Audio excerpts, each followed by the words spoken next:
Isabel? Okay ka lang, Lando? Nakainom ka na ba ng gamot? Galit ka ba sa akin? Nagseselos ka ba kay Greg? Para lang malinaw, nandito ka sa amin para sa mga bata, sa mga anak mo. Tsaka si Greg, boss ko yun. Siya ang tumulong sa akin nung mga panahon na iniwanan mo kami para kay Yvette. Nakalimutan mo na?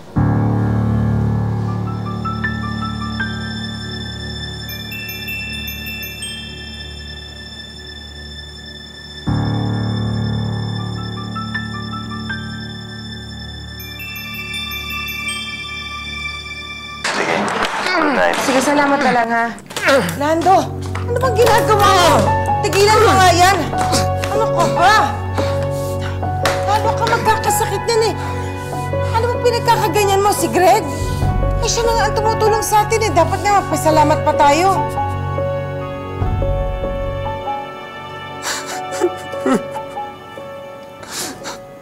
Josie,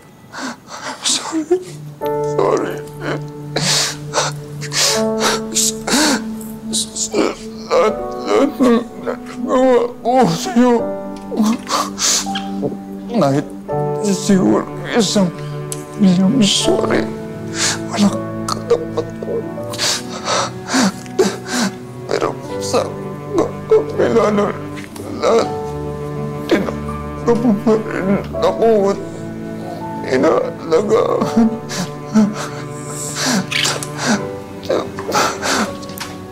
Pinagpawa ko sa'yo.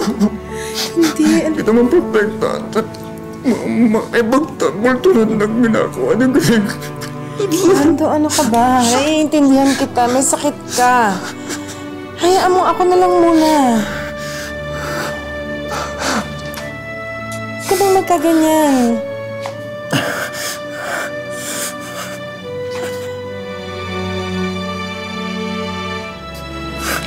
Tara na.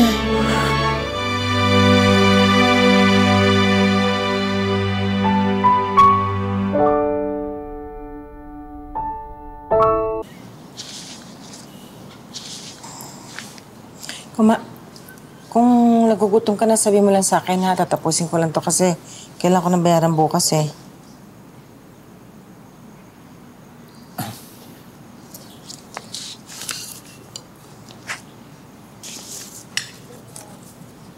Gusto mo? Bakit ako? Nakakakain ka na mag-isa? Oo. Mabuti yan. Sige lang. Para gumaling ka agad. Subukan kita. Tulad dati.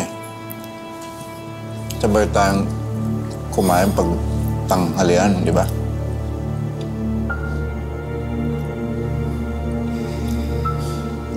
Ni-stylean mo ako.